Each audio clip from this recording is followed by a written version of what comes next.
All right. It looks like we are live, although I think we may have also lost TikTok too. Man, it's been one of those days. What can I say?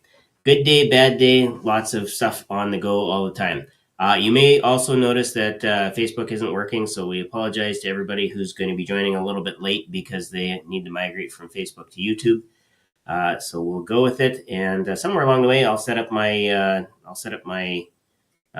phone so that we can get going on TikTok as well. But tonight we have, of course, our Hypnosis Hero podcast. This is Hypnosis Hero 2.0, part two, I guess, if you want to call it that. We have Tommy with us. He's waiting backstage patiently.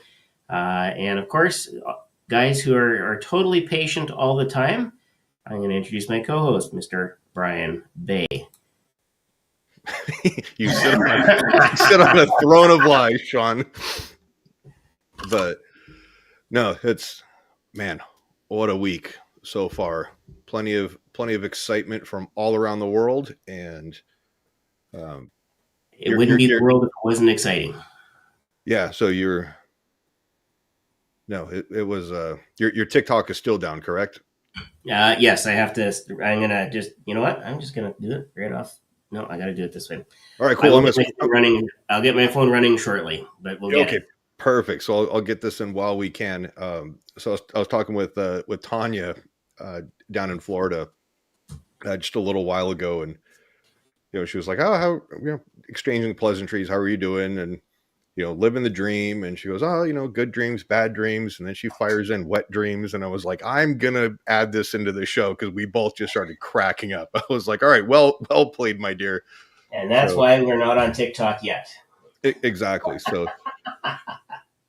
no, it's always fun to have the play on words and different things. And, you enjoy the sense of humor from different colleagues.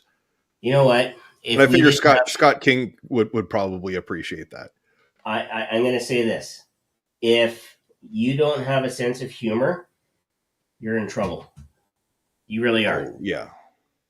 You absolutely need to have a sense of humor. And in that sense of humor, it needs to be flexible. Kind of like the microphone arm that I'm moving around here so that TikTok can get a good view of what's going on. Right. There we go.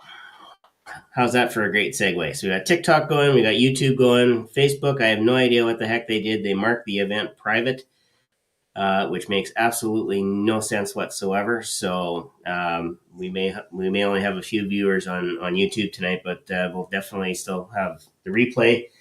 And TikTok will pick up. It always does. Typically, we get a couple hundred people that roll through in an evening looking at Hypnosis Hero. So, good stuff. My week was also equally exciting. A couple weeks, I of course crashed my car into the ditch the last time that we were on. Actually, the day after the last time we were on, and so now I have a new to me 2017 Dodge Journey with very cool. Yeah, with only 63,000 kilometers on it. So it is. That's super low mileage. Yeah, it has been lightly used. Additional warranty, so I'm quite pleased about that. Not so happy that I got to make payments again, but you know what? I had a Journey before, and they are good, solid vehicles and relatively low cost maintenance. So performing well in the snow-ish, kind of. Yeah, well, I'm hoping we don't have much more of that. It is melting, even though in our high school parking lot, which is about 6 blocks away from me, I can still see the mountain of snow that has piled up over the winter from cleaning. Those various plowings. Yeah. So before we bring our guest on, one other thing that we should talk about, and that, of course, is Jim and his book. Make sure I got this in there. Yes. There we go. So your life sucks, here's how to fix it. Or your life sucks, here's how to fix it. It is a practical book of knowledge and action. If you knew Jim, you knew that he wasn't really one to mess around. If there was something that needed to be done, he'd dive in and make every effort to get it done. So the advice that's written in the book is exactly that. okay, yeah, there's a problem, but we're not gonna harp on it. We're gonna go fix it. And so, if you know somebody who needs that book, please, by all means, get that. And then I had a special present in the mail from our friend Dan Goyette. Oh, Yeah. Hey, Terry. Thanks for joining us. This is the last copy of Hypno World magazine. oh, And wow. Oh, that's pretty so cool. Dan was able, he said, hey, do you want it? And I said, Dan, I'd be so honored if you would send it to me. Just arrived in the mail today. That's pretty awesome. So yeah, I'm actually really pleased that I was able to get a copy. So yeah, other than that, it's just been busy. I've got optometrist appointment tomorrow. I may actually get a new pair of glasses. My goodness, new car, new glasses. New God, new insurance. year, new you, homie. Yeah, well, it's why do things on January 1st? I've never quite understood that. I always Right. start my new year on January 17th. I don't know why. I am. My computer is. Let's see. I'm going to go restart YouTube here. That 'Cause causing some issues. no, I was trying to do the. Let me make sure we get back to live. Put the link in, and it's for whatever reason it's not letting me comment. Ah, Uh, well, it should. You're always full of them, so. oh God. I see Becca is online. Becca, thanks for joining us from across the pond. All right, I'm going to go back to the regular computer and And put the and link for and Jim's on a book. Wednesday too. Yeah, technically it's tomorrow morning. All right. While we get our last of our tech set here, I'm going to introduce our guest. He is a professional hypnotist with nearly 2 decades of experience in comedy, hypnosis, and hypnotherapy. We can call it two, I suppose, if we round up. So we'll call it 2 decades. He's hypnotized hundreds worldwide and takes pride in blending entertainment with real transformation. Through Like a Hypnotist LLC, he teaches others to think, live, and learn with the mindset of a hypnotist. So, welcome to the broadcast, Tommy G.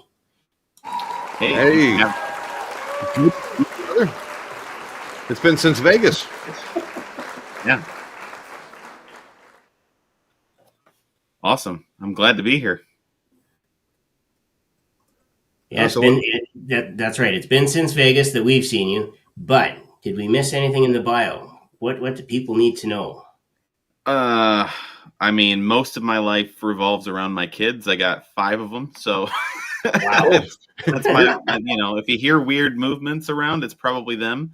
And my family is pretty much everything I do. But I'm fairly new at the full-time hypnosis gig. This is all I do. Is hypnosis now as of November, which is really exciting and terrifying at the same time. What were you doing beforehand? Like work wise? I worked in IT for a while. I worked for Apple for a few years. I worked for an MSP that shall remain nameless. Right. And then, before that, I was an IT guy for a school system and all of that kind of stuff. So I know my way around my computers and stuff like that, but it just was never something I was really all that interested in. It was just something I was good at. So nice. And IT pays pretty well, so you're not a bad problem to have. No, it was a decent gig as far as the pay goes. I just hated my life. So, the pay doesn't really make up for waking up every day and really just being miserable for 90. I think honestly, I was thinking about this. I enjoyed about an hour a day of my time when I was working there. So it just like Apple's different. Apple I loved. I loved every second working there. I'm an Apple fanboy. I'm all Appled out here, but okay, it's just a computer with a bite out of it. I was gonna say, I mildly inherited Jim's old iPad, and the external speakers need replacing, and so I called the Apple store and at the mall, and all their partner people, and they're like, "Oh, that's a full replacement, $450. We don't do anything," and I'm like, but there's YouTube videos that says do this, take the thing apart, parts can swap out. And then they're like, when I talk to the guy, he goes, yeah, dude, Apple has planned obsolescence, and in like a year, it's just not going to work. Yeah, and they all do. That's what I found is all the technology has that built into it. You get an Epson printer, it's going to have the same issue. You have a certain number of prints that you can do. You get, I had Windows computers, I had Android phones, I had all those things. And it's just, for me, it's like, yeah, I know it's going to be obsolete in a while. Now my computers, I make them future proof pretty well, but it's just a matter of all of my ecosystem works so seamlessly. It all just works. So I'm happy with it. I don't have to worry about troubleshooting almost ever. I don't got to worry about fancy anything. It's just kind of, there it is. Yeah, because Sean and I were going through and we did the master reset and everything. And so I go back through and I'm starting to set everything back up again. And it's like, what's your email? What's your, you need your Apple wallet, all your credit cards in this. I'm like, no, I just YouTube, internet, give me a calendar and a couple of apps if I want to do a show. There's great stuff to all of it. I just, it's what works for me. That's what I always say. It's my thing. But and that's the big thing. It's got to work for you. I've done IT myself for 20 plus years now, and whether that was directly in the IT department or working with the teachers so that they understand the IT. At the end of the day, people will go with what works for them. Yeah, exactly. Well, it was actually, I met Jim at the Michigan Hypnosis Conference last year. That was my first time actually. That was the first time it had crossed my mind that I could do this full time. My wife had been pushing me for, a decade. And, she's smarter than I am. So it makes sense that she saw back then. But I'm just the one with the looks. But it's the hair. But ultimately, she pushed me to go to the Michigan Hypnosis Conference. Yeah, it's the pirate thing. But she pushed me to go to that, and that's where I met Jim. And he actually worked with me after that conference back in October. We spent a couple hours talking about my situation and talking about where I wanted to be and what the goals were and everything. And he was instrumental in where I am and where I'm going. So I'm eternally grateful to have known him even for that short time. He was something else. Just a really good guy. Oh, you got the hockeytownhypnotist.com. So I do. Detroit, it's fitting, Yeah. Well, that's the goal. I'm working with sports teams coming up, and that's my sport. If I could pick one, hockey's my sport. I played it in high school, and I absolutely love hockey. Yep. No, that's how I'm actually getting some surgery week after next. They're gonna pull a couple teeth and bone graft and get ready to do implants and stuff. So I'll have a partial denture, and that was a hockey injury. Ooh. I involuntarily ate a stick against my will. It's funny how that happens. Alcohol was involved, but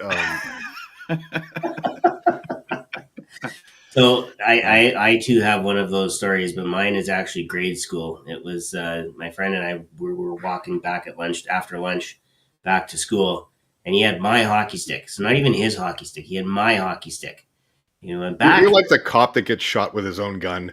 He went back and he sliced my eye open right here. There's still a little scar there, and it was a toss up because we were about halfway to the school. So we figured, well, we'll just keep going to school. So I grabbed a big chunk of ice and stuck it on my head because it was starting to swell. And of course, the teachers were freaking out when I got there. It's like, oh my God, does he need stitches? And that later on in our high school career, because that was great. That was like grades 5 or 6 or something like that. In high school, I was standing at the plate in baseball, and he wound up, and he was a big guy. He's actually he's a fire captain now in one of the towns here in Saskatchewan. But he just went back, and when he torqued the ball, his bat came around, and he was still. It went, how sometimes when you drop it, it kind of bends. it was Mhm. straight, and he caught me right here. Oh And wow. yeah, that was, knocked me back. And like stuff anywhere on your face, you get like nicked shaving in the shower or something, or whatever. It's like, okay, who slaughtered a chicken all over your face? I mean, it just looks like an absolute massacre, and it's like, nope, it's just a little tiny split.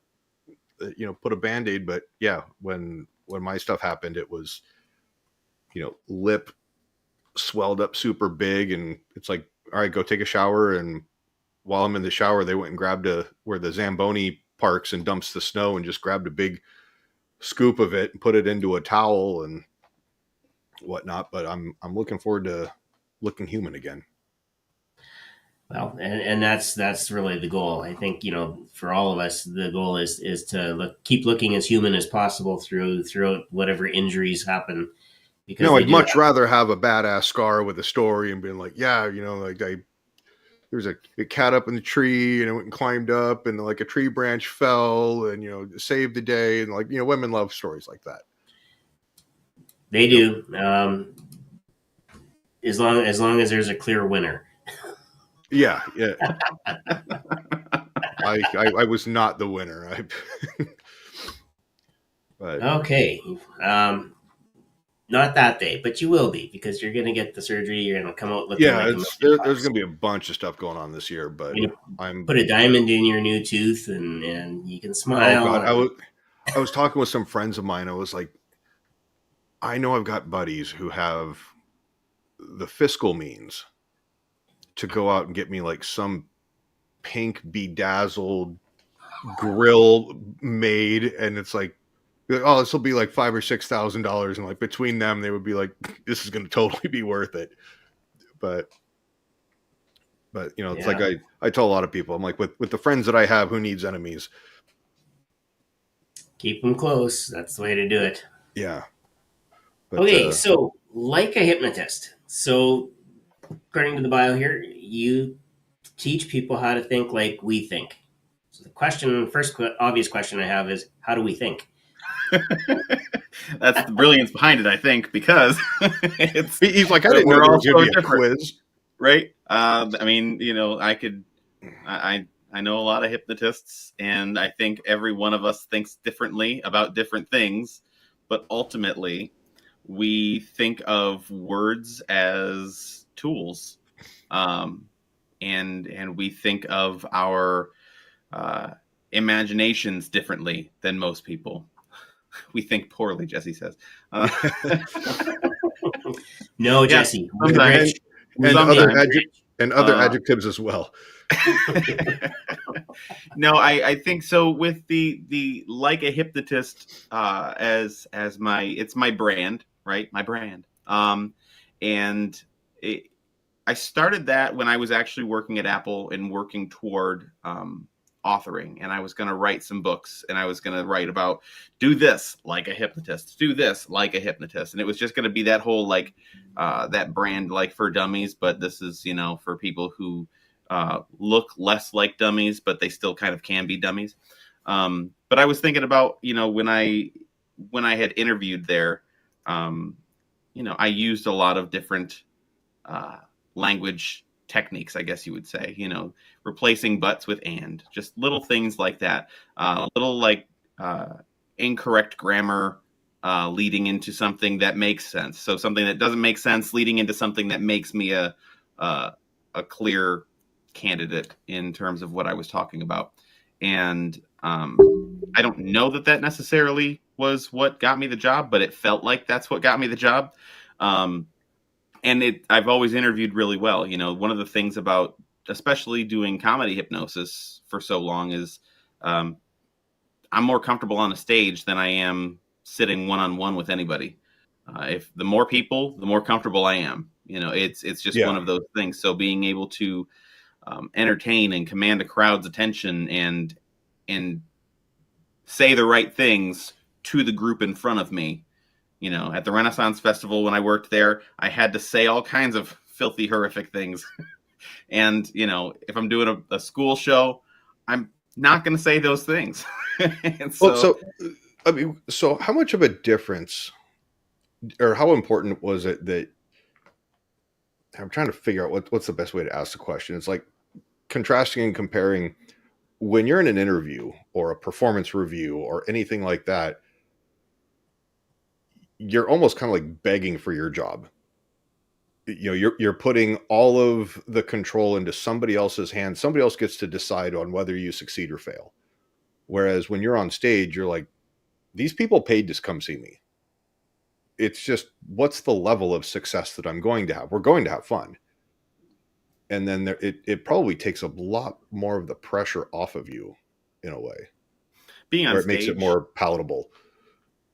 Yeah, I mean, being on stage, if I'm understanding you correctly, being on stage is what's more palatable, right? The people are there captive to see you, like they're an audience that wants to watch you. They're there specifically for that purpose. And if you structured your contract, you've already been paid before you go on stage. Exactly. Yeah, that's a big one.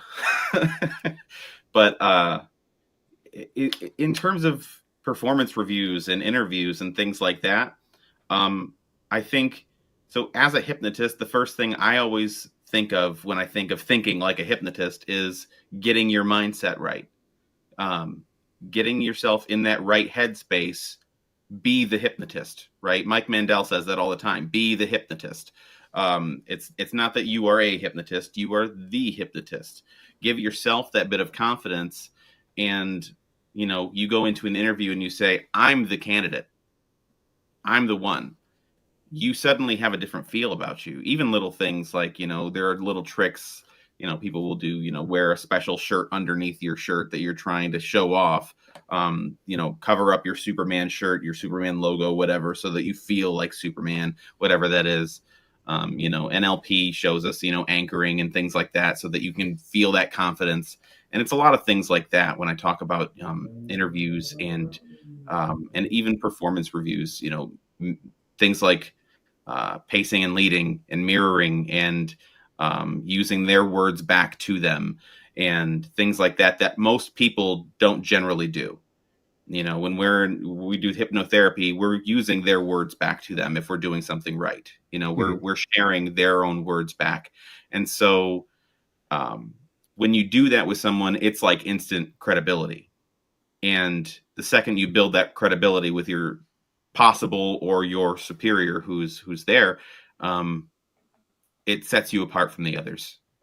So that's the sort of thing that I would stress in terms of thinking like a hypnotist and preparing like a hypnotist would. You think things through just a little bit in a different way. You think more in terms of the influence you can have over the situation in front of you. When you're handling a crowd, if I'm doing a corporate show, there could be no volunteers because no one wants to do something in front of their boss. No one wants to do something in front of, their coworker crush, whatever, and they don't want to be made to look ridiculous. And so, but the mindset is, I am the hypnotist and the hypnotist has been paid. So we all can go have fun. We go out there and then how do we make them comfortable? Right? How do we make them want to participate? So, how do I make my boss want to give me a raise? How do I make this person want to hire me? Some of those kinds of things. That's where the whole like a hypnotist, thinking like a hypnotist, acting like a hypnotist, all of that comes into play there. Yep, and I like that. Before we get to Becca's question, I will say. What I like about it. Sorry, Becca. I want to get to your question in just a moment there. But what I like about what you just said was that we have influence over the situation, and so if you expand that out and you look at that as kind of a life lesson, when you think like a hypnotist, you're thinking about how you can influence every situation in your life, and hopefully for the positive. I know there's a couple of us out there that might have more nefarious goals, but for the most part, most of us are here. Why did I feel a sudden chill? Like I just got attacked a little bit, Sean. Like, excellent. And knowing our words have so much power. Exactly. If you say the right words, if you say the right words for the wrong reason or in the wrong situation, they're not the right words. Yeah. And it's about that whole presentation of thinking through what words am I going to use here? Because when we're giving these instructions to people while they're in hypnosis, if we're not careful with our words, it very likely will just cause confusion or bring them entirely out of the state, and then we've done nothing positive. We've just made ourselves look weird, like we don't know what we're doing. So thinking through those words that we use and being very intentional with the language is crucial. And sometimes it's just about, I don't want to say educating people, but a lot of the fad words get thrown around. Everybody goes, "Oh my God, like I'm traumatized and PTSD because of whatever." And I was like, yeah, they got your order wrong at McDonald's. Like, have a Coke and a smile. Like, we've got the first world problems.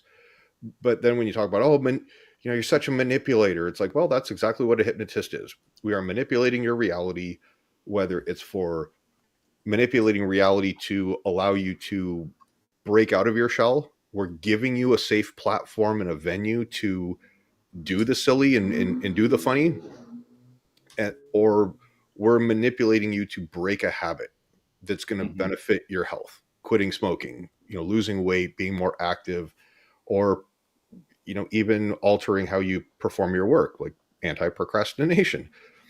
But back to which mouse did I have here? Back to Becca's question. One mouse.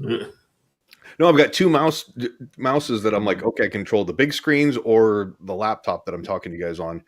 But Becca's got a question asking, what's been your favorite memory from a stage show? My favorite memory from a stage show wasn't even that long ago. I had just started revamping some of the instructions that I give. I don't like to use the word suggestions because suggestions are things that you can take or leave.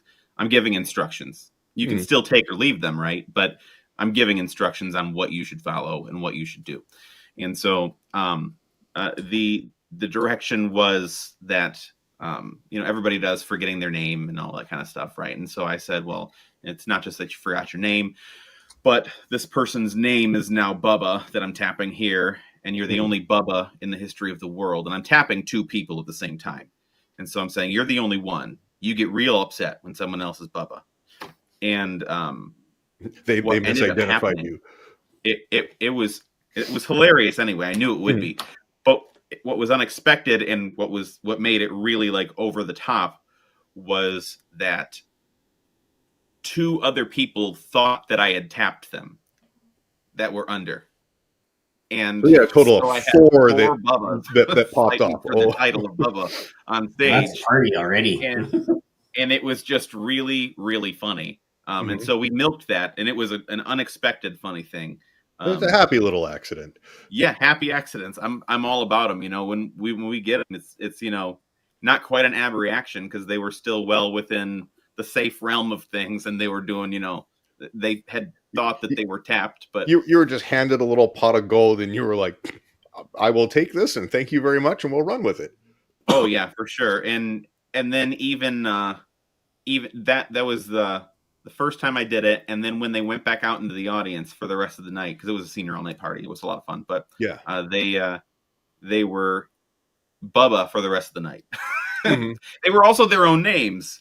But as soon as someone said, "Hey, Bubba," they would all go, "What?" And then they'd start arguing again. And then they would catch themselves. And, when I left, I made sure that they were at least going to be able to handle that. But that was one of my favorite memories. That kind of reminds me, Jim used to close out his shows with at least one person. And he would be like, "Okay, for the rest of the night, every time that you hear your own name, or like the next 24 hours, or insert time frame here, you're just ear to ear, clown smiled, feeling just joy and wonderful." And I was talking to Grant, he was like, "You do not use the word happiness, because if you have an accent, you say it too fast, someone's going to think that they feel something else that's not appropriate." But that was so, especially like the kid, the grad night shows. you would hear the kids being like, "So Tommy, what's this? So Jimmy, James, whatever," and just trying to get people to, laugh and everything. And it was like, okay, at least you're continuing a level of engagement even after the show's done. Yeah, and what I've learned with that though is being extremely intentional and careful with that, even because there are certain suggestions and instructions we give, like in the post hypnotic, where we'll send them back out, and I had this one where every time this person heard the word hypnosis, they would realize that their shirt was on backwards, and they'd have to do it very specifically. I had to be very specific in how they were going to fix this. Pull the arms in, right? Turn the shirt around from the inside, put the arms back out.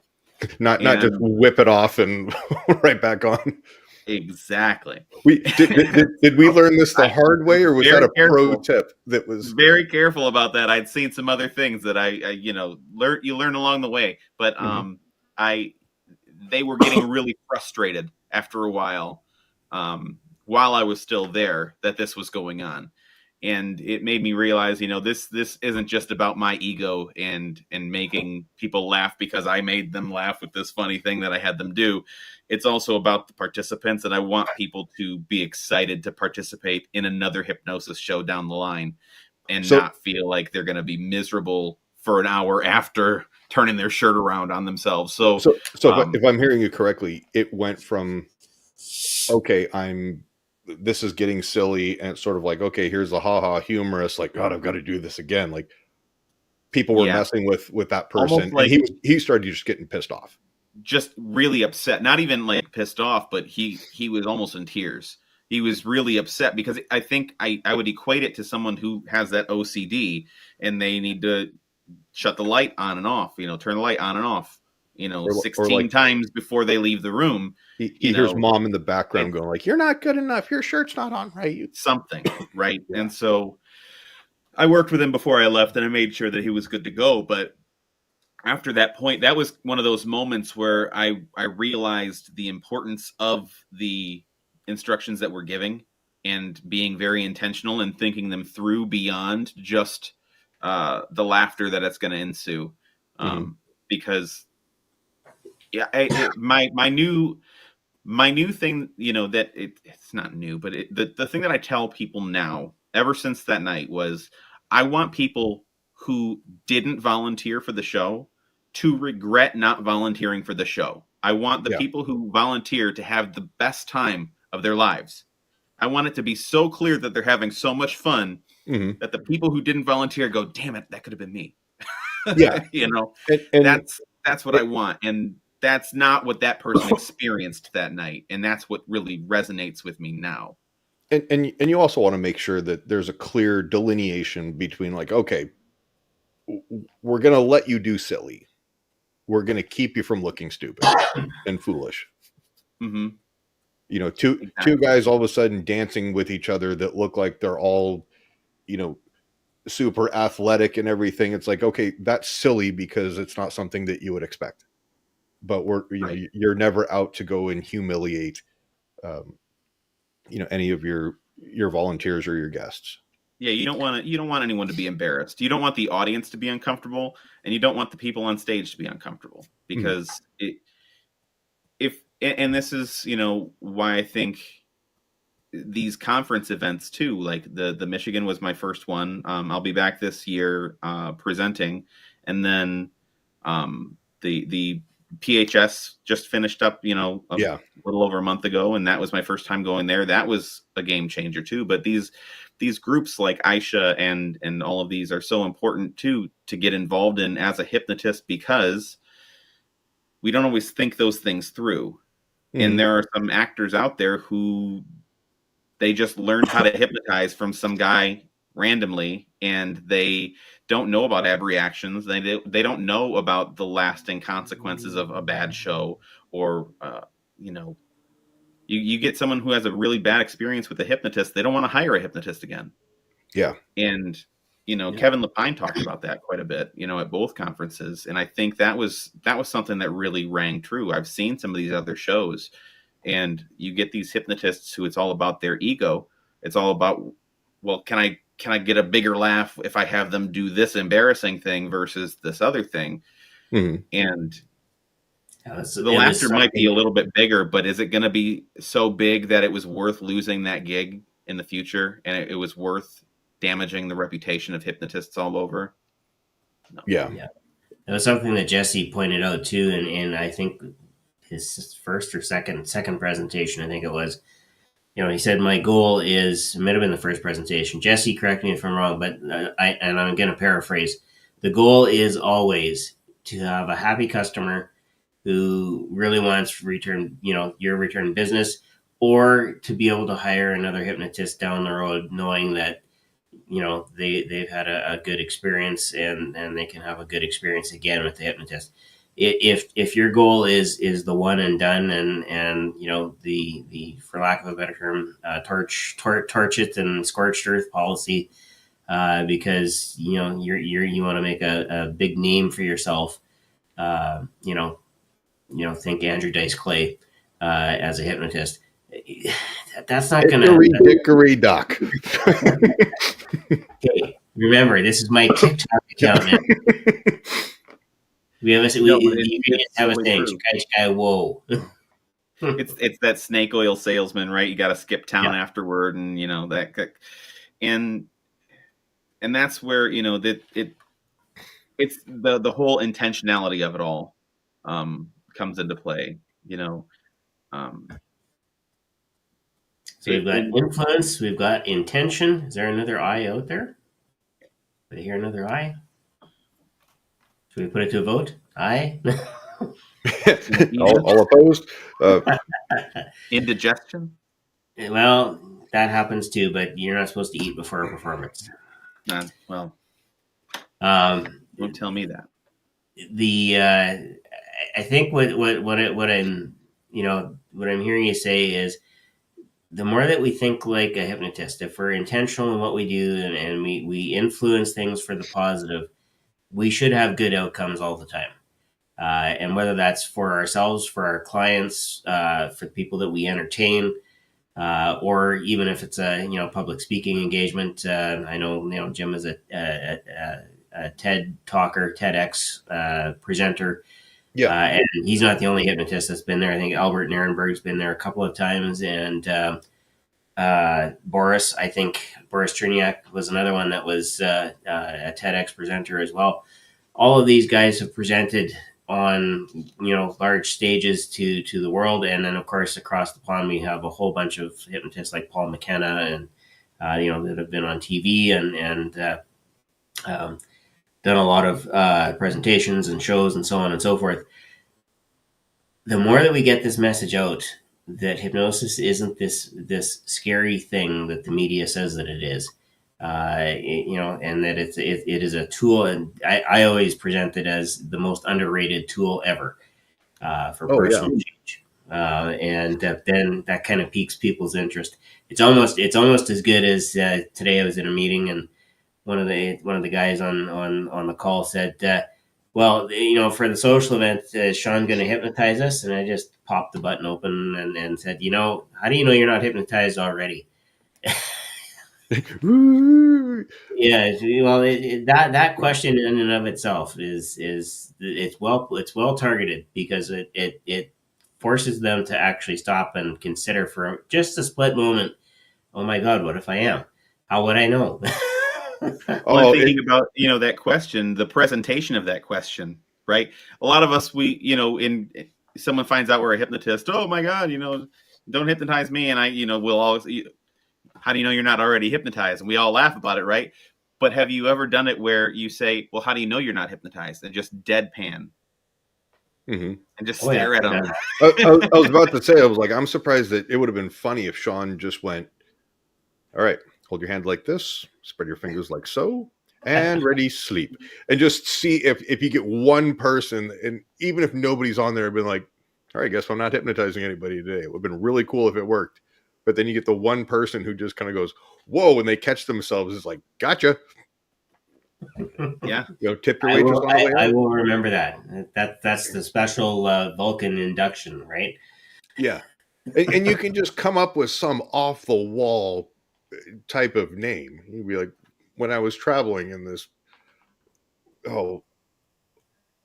Australian Aborigine taught this to me. Here, hold your hand up like this, and actually it was TV reruns, but sleep. All right. Well, and like what you were saying about setting the right name for ourselves and setting a good example, and it's not some woo woo, it's a legitimate science behind hypnosis. Science backs it up. Medically, you can prove the phenomenon. You look at an EEG reading of someone under hypnosis, and you can clearly see that they are in different states while in the state of hypnosis. The brain activity actually changes, and so it's not like, and this isn't me hating on Reiki or crystals or anything like that. But it's different. It's a different thing. And so, because I have hypnotist friends who they do all of that stuff too, and that more power to them. If it creates healing, if it does, good work, hey, fantastic. That's what I want.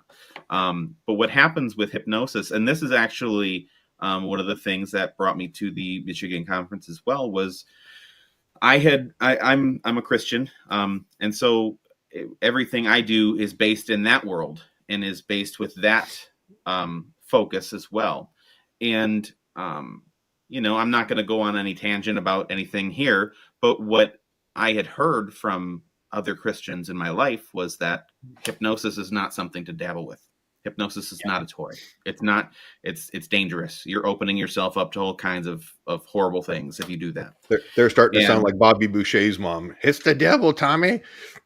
Yep, that foosball. And I'm like, well, then why do Southern Baptist people do it all the time in their church? It's and the thing is, they don't know what it is. Yeah, they don't know what it is, and that's where I am actually. I was saying, when we were getting ready to go on about my book, it's not done. It's almost done. It's in the editing stages, but it's about Christianity and hypnosis, and it's about how they are actually not at odds. And I go into the scripture, and I go into what hypnosis is, the science behind hypnosis, the history of hypnosis, the key players, and even some of the things that have been debunked in terms of mind control with hypnosis, and some of those, and the uses at the CIA that they were trying with MK Ultra, and all these different things that were flops in terms of hypnosis that prove that it's not mind control, it's not relinquishing power, and all of those. But the book is going into those specific areas because that was thrown at me so many times. I almost got out of the field entirely because I was like, well, if it is this, I don't want to be messing with it. That's number one for me. And it was as soon as I started digging into it is when I was like, well, no, none of these verses have anything to do with the hypnotic state, because the hypnotic state is not what those people think it is. And the second we start equating it with those things, the second we start making it like magic, that's when people get that taste in their mouth of, oh, is this along the lines of psychic reading? Is this along the lines of, all these other, forbidden arts? And it's a completely different category. And that's, I think, the more we can actually work through the science of it, and we can actually showcase the proven science of hypnosis as a proven science and not as this mystical thing, otherworldly power, it lends credibility too, because there are still doctors out there who hypnosis, get away from me. I don't want any of that. And so it just, and a lot of that's because of people who my big pharma sponsors can't see me being associated with that. No, right. And I think you're right, and so I'll say two things to that. First of all, the notion of it being something that is meant to control us, I always explain it as, it's not me controlling you. If I could control you, I wouldn't be living in the middle of Saskatchewan in minus 50, which is what it was about 2 weeks ago. I would be on an island somewhere using your bank account, because why would I use my own? Well, I can't control your mind, but I can help you control your mind better. And it's like Chris Jones says, he goes, if I could, I've seen some of his, I've been studying some of his YouTube material, and he goes to the colleges and he's like, look, if I could control your mind and dictate how you act, he goes, there would never be another shooting in Chicago, and everybody would get along, and the world would be a better place. And there's that subconscious level of, we all would love the world to be a better place, and that's what I love about him. Yeah. No, exactly.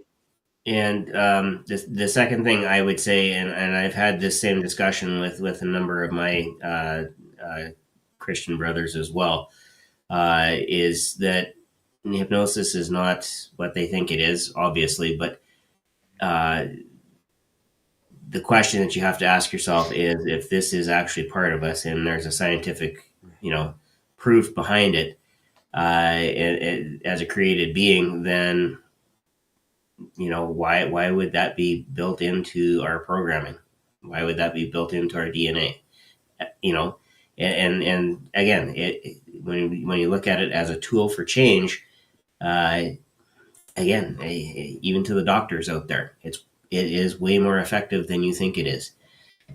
I mean, even walking around Vegas in casinos and stuff, car dealerships, grocery stores, and malls, they're doing so much research on tapping into the human psyche on, okay, what are triggers that will let somebody stay in here 5 more minutes, 30 seconds? What, different placement of items.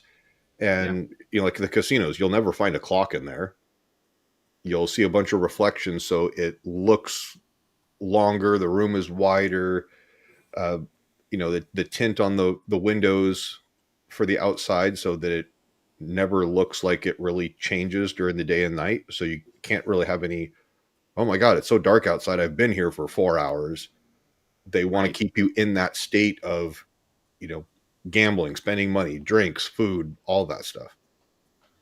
Well, and if you think about it, and this is the way I always explain it in the beginning of my shows, is hypnosis is pretty much nothing more than focused imagination. And I don't mean imagination as in it's an imaginary state of mind. I mean it as in, when you were a child and you were playing and I look at my kids, my oldest is 10.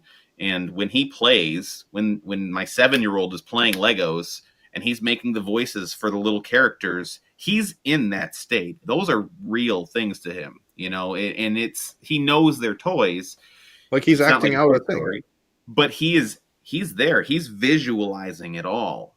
And, he's hearing it in his head. And I explain it like this, if you were to imagine right now that, maybe not you guys, your hair is shorter than mine and you guys don't have beards, but deal with me for a second here. You got a hair somewhere touching your face, just somewhere on your face. We all know what that feels like, to have something just gently, it's almost not noticeable, and then you sort of notice it, and the more you focus on it, right?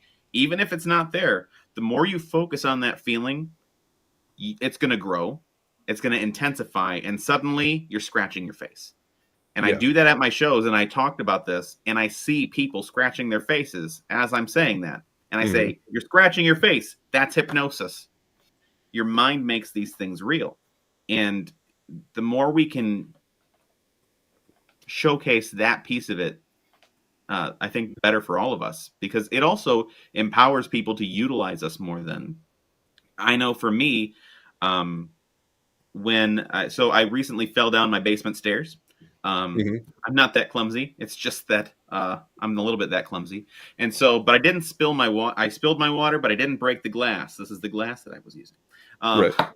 But, and it was just water. But I slipped down the stairs, hit all the way down. I'm just now starting to feel mostly normal as I can walk around and not be in screaming pain.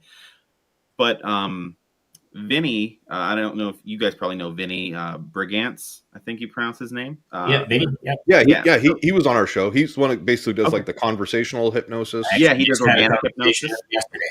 Yeah. Super cool guy. But he messaged me. He goes, "Hey, Tommy, you still in a lot of pain?" And I said, "Yeah, I'm in a lot of pain." He goes, "Let's hop on a Zoom call real quick." So we hopped on, and as he's talking to me, he's just talking through where's the pain at now? What's it feel like now? And he's saying, if you could do something to that pain, if you could do something weird to it, just what would you do? What's in your mind with it? If I remember, like give it a color or something, and some of that kind of stuff. But he's just like, if you could do emotion to it, if you could do this or that. And I could have thought of all of those things as a hypnotist, right? I know those tricks as a hypnotist, but doing it myself didn't work as well as having someone else do it for me and walk me through it, because I'm hearing someone else. I'm not having to consciously think about these things in advance. I'm having somebody in real time walk me through, and I'm responding to them. And so like I can make myself my own sandwich and I can rub my own shoulders, but it's much more enjoyable when someone else does it. Yeah, like the rubbing your shoulders is a great example, because like you can work out a knot if you've got something going on there, but it's also putting different strain on different muscles at the same time. And it's potentially a situation like with, I don't know if you ever had in grade school where you'd make like it was hot in class. There's no air conditioning in the schools, at least where I went. Mm-hmm. And you'd make like a paper fan, and you're like fanning yourself with the paper fan. And then as soon as you'd stop, it was twice as hot because you were just exerting all this energy to cool yourself off, and it would heat up the classroom faster. And now you've been doing some type of exercise movement. Exactly. Kind of going back to the somebody else was doing it, you're going to be cooled off. You're going to have a better experience. And the same thing with hypnosis, I've found. Yeah, it was, kind of touching back on what we had talked about earlier, with the different state of mind and guiding and whatnot. I was like, after consulting with a criminal defense attorney, alcohol and drugs cannot be legally argued as being under chemical hypnosis.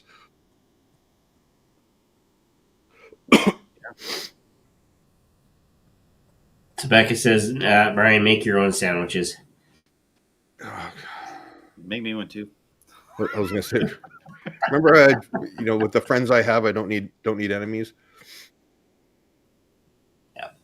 Becca also points out that in business studies at school, they never have clocks in the supermarket or in the shops. Mm-hmm. And it's to discombobulate you and make you spend more time there. And while you spend more time, of course, you spend more money. Yeah, they want you to have all the common stuff in the back of the store, and then have it spread out so you can cross all the other stuff and go, hey, that looks good. Well, and then you look at look at what Black Friday is now, right? Or Cyber Monday. You're not actually getting a deal most of the time. It's that they said the price is higher so that now they can say we mark it down 30%. But what they did 2 weeks before was mark it up 30% or 40%. Now you're paying technically the full price, basically, and you just feel like you're getting a great deal on it.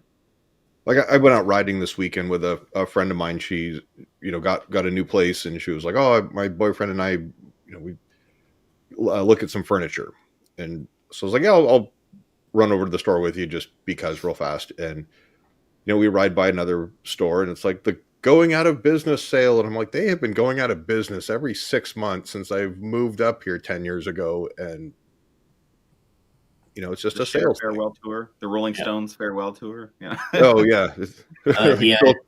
Phil Collins, the first farewell tour. Yeah. Finally, the first farewell tour. When I saw the title for that, I thought, oh, that is brilliant. Yeah. He's like, I'm already setting it up.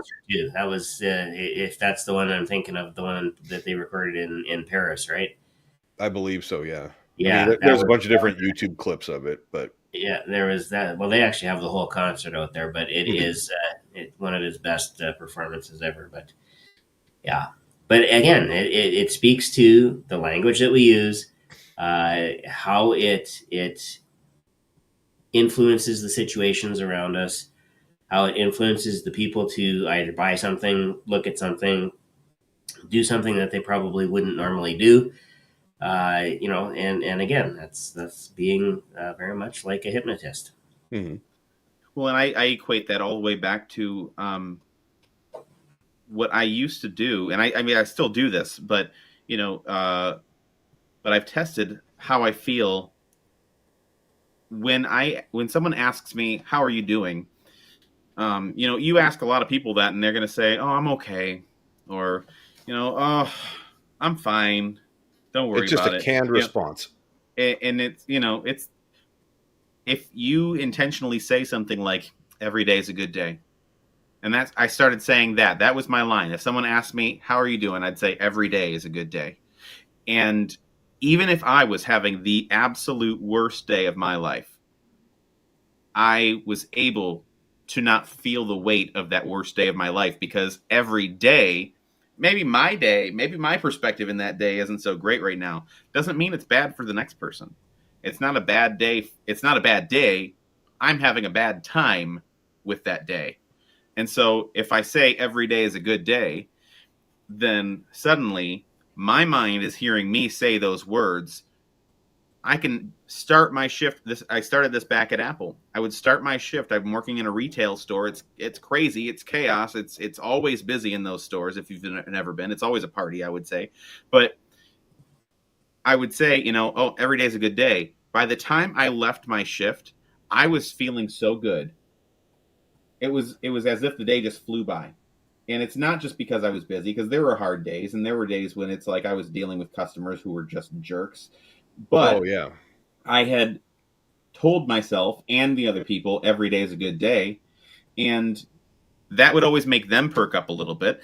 And I heard it so many times in the day that it was like, you know what, this was a good day. Even if there were hard moments, there were good things, and it got me focusing on that. And that's, again, that I equate that to a hypnosis mindset, a hypnotist mindset, because the words we tell ourselves are the walls in which we live. No, it's. Yeah.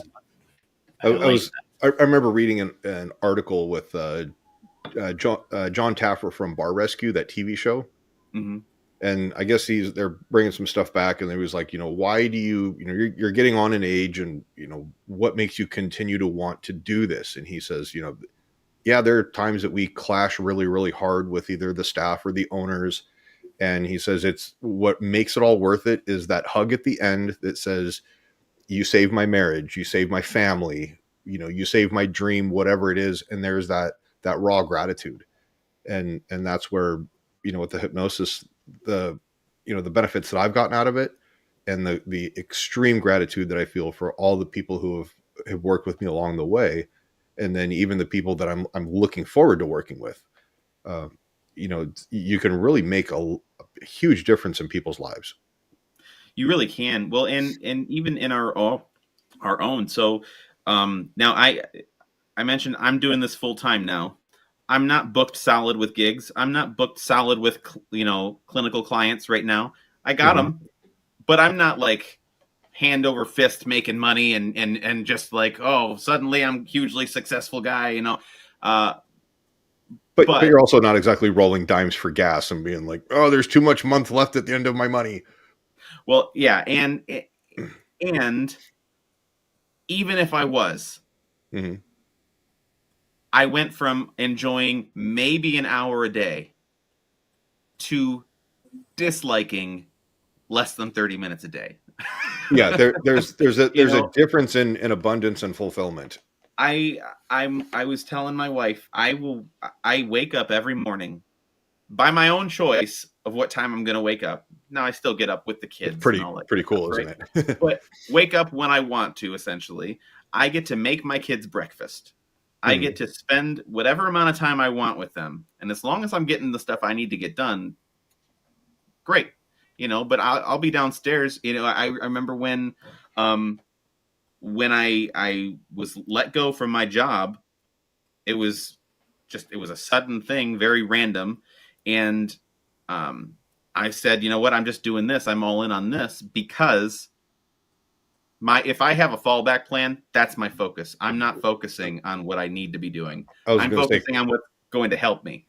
Corporate kind of Anthony Robbins burned your boats for you. Essentially. And so I said, I'm not going to make that mistake again. A quick little backstory. I was in a rock band in high school. I'm still in a rock band now, but we just aren't, we're not as famous as I was then. But we were being scouted by a bunch of different people. We were being offered tour spots with Chevelle and Jet, and we were offered a record deal. And we turned it down because I had to have my fallback plan in place. Mhm. And guess what? I'm not a rock star. Well, you also probably don't the have a drug opportunity. problem and, Well, other but and corporate so people with strings no attached. regrets. I've got all my kids and my amazing wife and our home with our awesome neighbors, and it's No regrets either. right. With But questionable tattoos. yeah, I'm sure I would have had a few dumb ones. But I don't have a fallback plan. This is my plan, is to make this work. And my kids came down. It had to have been like a week after I was let go. And I came down, my kids come downstairs. I'm getting my plan in place. I'm figuring things out. And I'm on an important call. And I'm like shooing them away. I'm like, guys, go. I'm on a call. Get upstairs, go. And as I'm closing the door behind them, I hear my oldest go, doesn't Dad seem so much happier now? And it was like, You're like, shut up, don't cry, pull it together. Oh, I totally cried. Totally did. I could now, thinking about that, because they pick up on that. I think everybody really does, but as adults, you get desensitized to some of that. And when they said that, it was like, I thought I was being grumpy to them. They were excited about that. Man, how was I before? And so for me, I'm like, man, this is a great place to be. Even they're like, he just shoot us out of here. Skeletor didn't come out of his skin. Right. Right. I didn't have my cane to chase him off. Go, get upstairs. His head didn't rotate and fire didn't come out of his ears. It would be so easy to fall into a mindset of victimhood and of feeling like stuck and feeling defeated. When I was let go, I laughed on the way home because like, it was like I was honestly, I was like, thank you, God. Was just it was a sigh of relief. But it sounds like there was an element where you were like, grumble, this effing job is holding me back. I really want to have more time to focus on. And then they went, whoop, pull the rug out from under you. And you're like, blessing in disguise. Like, well, now the decision has been made for me in a way. It's interesting. It was a company that really, one of their core values that they touted was transparency. And I was very transparent. But I will say this: I was always very respectful. I'm again, like a hypnotist. Think about the words I'm saying. Think about the effect it's going to have. Think about the influence that it can have. And I had saved that company hundreds of thousands of dollars in a single year with tiny little changes that I implemented when I was acting as a team lead while they filled the role. And I was the guy that would step in and just do things and that's the other thing why I'm doing this now full time, because whatever I put myself into, I'm going to go all in on this. I'm going to see how far can I take this. And there's a reason I never got into drugs. But no, which is a good thing. It's and so they let me go just because they were very clear. They were heading in a direction that they knew I wouldn't like, because I had shared my concerns in a good way. And they said, performance was never an issue here. You were always a top performer. We just know you are going to absolutely hate it in the next 6 months, and it's not worth you hating it. So I actually give my boss credit for letting me go for that, because I think that was a really good moment of honesty for him. Yeah. And it let me laugh about it later on too, because it made no sense from a fiscal standpoint for them. Well, I mean, and from an aspect of like, all right, do we, like you said, there's an aspect of mutual respect to be like, look, this is the direction that the boat is going. Do you want to get off here at a kind of a scheduled stop, or do you want to just jump ship and, be worn out and everything like that? But I trust that your company also probably, didn't just be like, pull the rug out from under you, send you on your way and whatnot. No, they were very good about it. It wasn't like a bad blood thing. I still talk to several of the people that are there, and Now you go back and book a show. yeah, right. I want to go up to them and say, listen, I can help you with all that burnout you're experiencing. Mhm. How many oh, you times have got I said focus that? issues? How many times have I said that to a fellow teacher? Yeah. Becca's question here. I think we've kind of touched on it a couple times with just what you were explaining about your situation and how things came about. But telling yourself positive words definitely is important. What part of that differs when you need to be real with yourself, and when you know that you're or you feel that you're actually not okay. Yeah, it sounds like Well, just actually recognizing that, like, okay, there's a problem. yeah, I think of that differently because I would follow up with, what do you mean by not being okay? Because there's a lot of levels to that. Everybody has a different threshold for different things. And no, you don't want to lie to yourself. I think I'll kind of take a stab at this for an example, and Becca, see if I'm in the same time zone on this. Like when I lost my father last year, and there were times that I would have to be like, you know what, I'm not okay right now. I'm sad, and I can't really focus, and I need to just set this work aside, go deal with what I need to deal, clear my head, let out whatever emotion it is, then come back to it, because right now I know I'm not in a place to have the phone call or whatever. And recognizing that if I respond right to this email right now, it's probably not going to be good or productive. And I those I think that's kind of where Becca was going with recognizing, if there's stuff that's going on in your life, to go like, either I'm not happy or what may have you, and Yeah, and take that break. I think, there's a lot there too. So and that's where, when I started saying every day is a good day, it again, my day is not necessarily in that day, right? My Mhm. feelings about what's happening in my life is not necessarily part of that. It can be a good day if, the worst thing in the world happen. If I lose my house tomorrow, um, it's not going to feel like a good day to me. Mhm. And I'm still going to say every day is a good day because someone is having a good day. Something good is happening somewhere.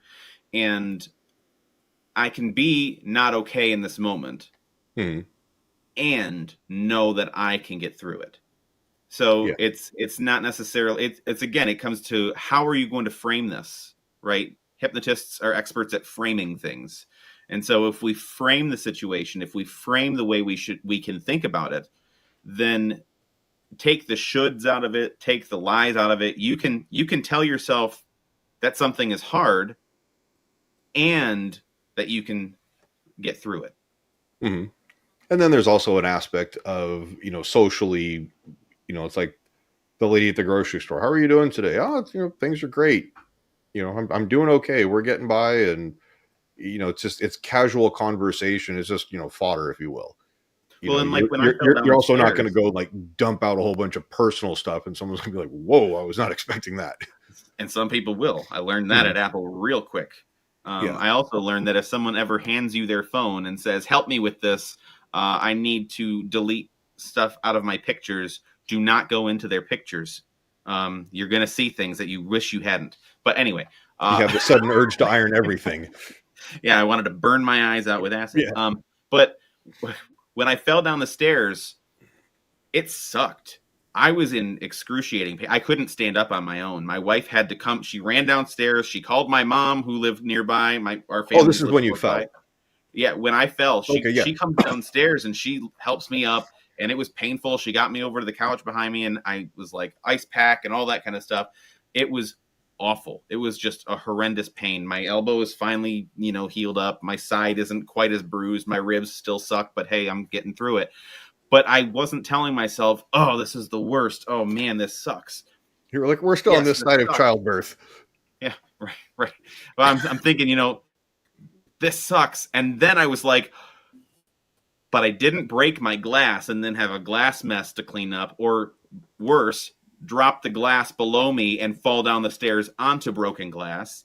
Right. I didn't break my phone on the way down the stairs because I was getting ready to make a call to my dad.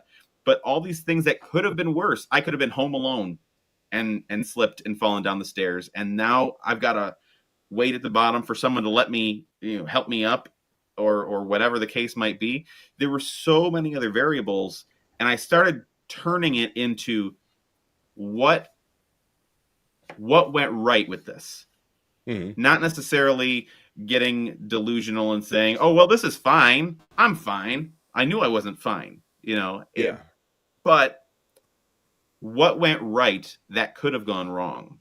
It's like Travis Pastrana says. He goes, for as much as that sucked, it couldn't have gone any better.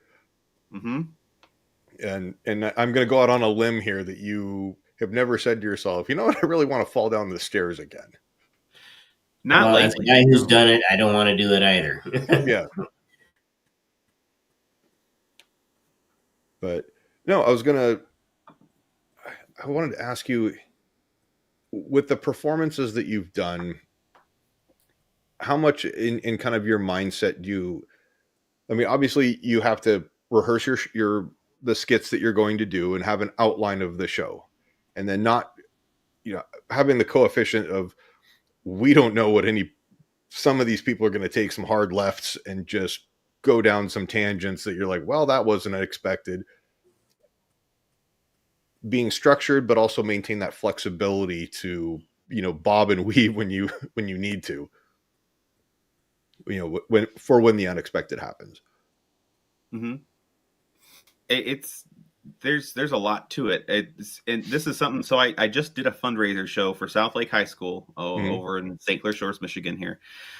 And we were expecting a large group to turn out, and they didn't. We had probably 25, maybe 30 people in the audience total.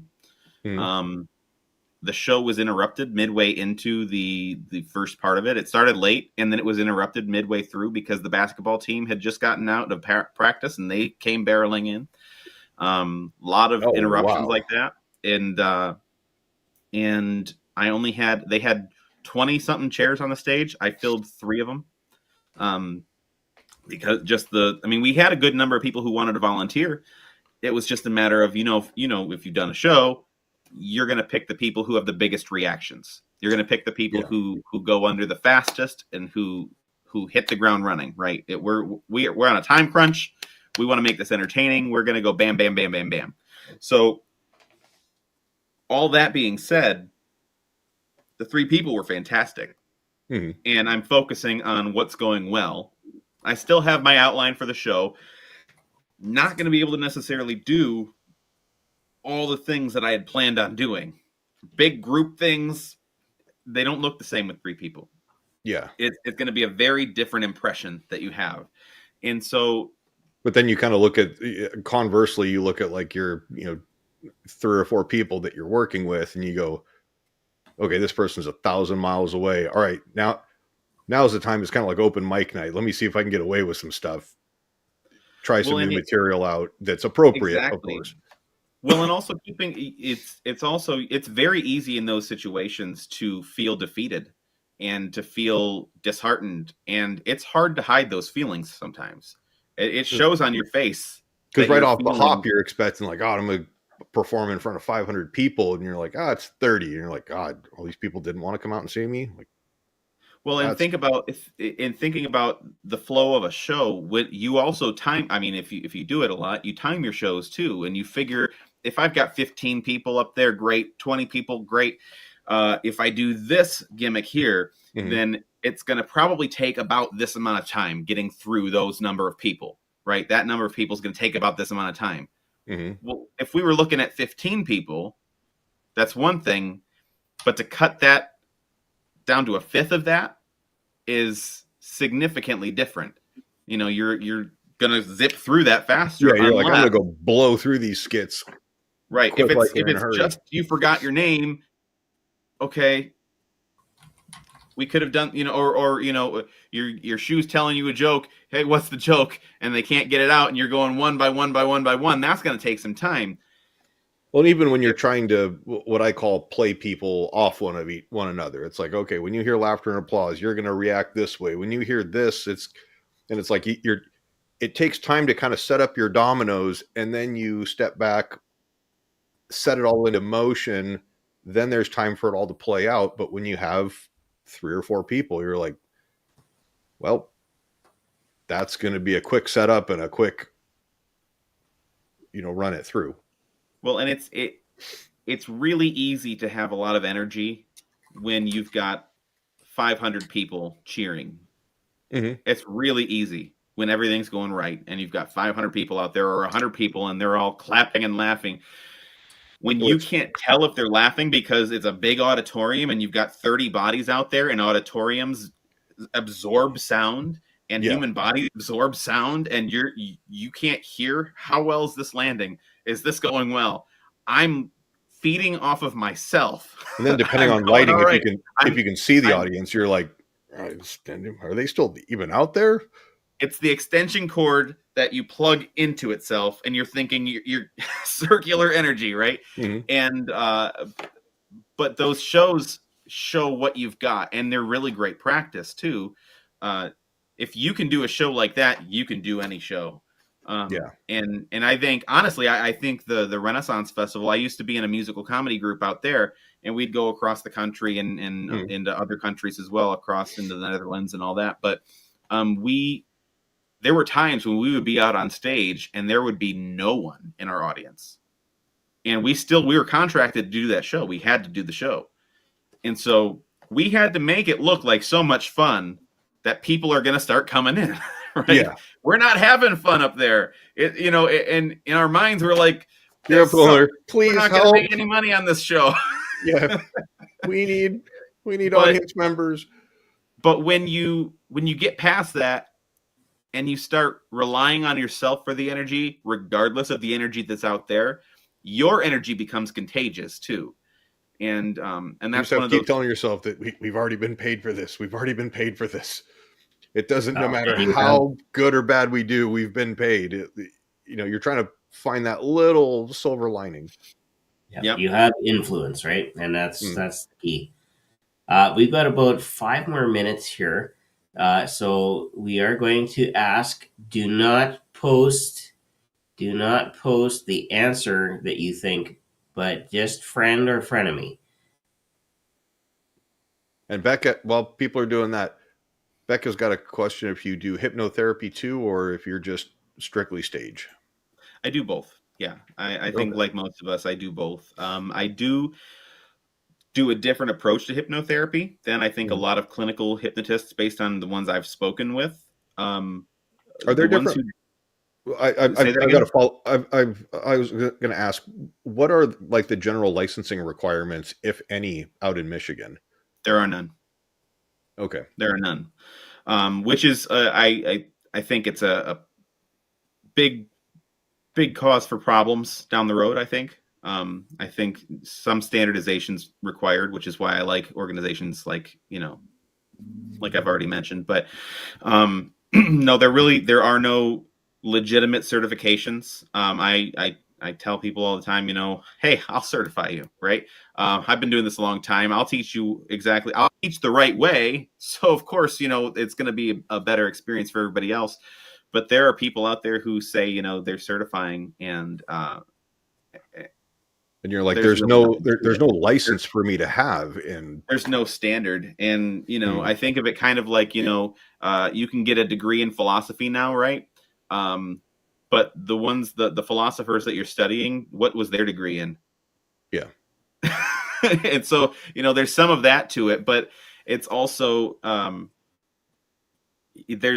with there being no standard, there's a lot of room.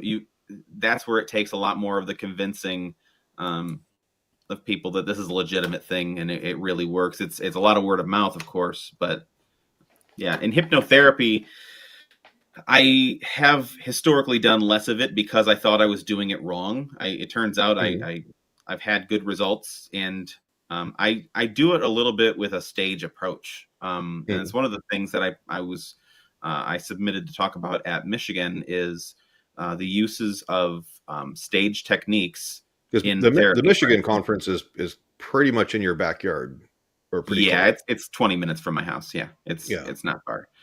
But utilizing stage techniques in therapy situations, different techniques for getting people into hypnosis, utilizing things like on my stage shows, I've got my iPad. Excuse me, I've got my iPad here, and or my assistant is with me, and he's got my iPad, and it's hooked up to my speaker system, and my sound cues are all in order.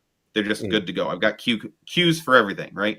Sounds for everything, and utilizing sounds in hypnotherapy. For example, I tell people, someone has a fear of flying, give them the sound of a plane taking off while they're under. Give them the sound of the white noise that you'll hear, the sound of the inside of the cabin. Give them the sound of the captain speaking and the chatter and whatever else while you're talking them through feelings. And the sensory, the bringing in that sensory information helps to solidify it more. Instead of just talking them through what they're going to feel, what they're going to hear, what they're going to expect. So yeah, that's an interesting approach to therapy, to actually kind of, is it more of like a desensitization? Like, here, we're just going to safely expose you to different things and talk you through it. It's kind of safely exposing them to the experience. Even things like getting their bodies moving. This is something that when I've been talking to Tom Silver quite a bit, and one of the things that he talks about a lot is getting someone's body moving. It's not interesting to watch somebody just answer a question, and it could be a funny answer that they're giving you to a question on stage. But if you get their body moving, it's a spectacle. It's something to witness. It's something people can see from the back, even if your microphone goes out, right? Yeah. And it also is solidifying. If you get the body engaged in the activity itself, then you remember that more. The activities that you do in school, people love gym because it's getting you up. Some people hated it because of that, but getting some activity in there helps solidify, even just in the short term. What you're working through. No, that's awesome. That's really, like I said, it's an interesting approach, and yeah, I'm definitely looking forward to hearing about your book coming out.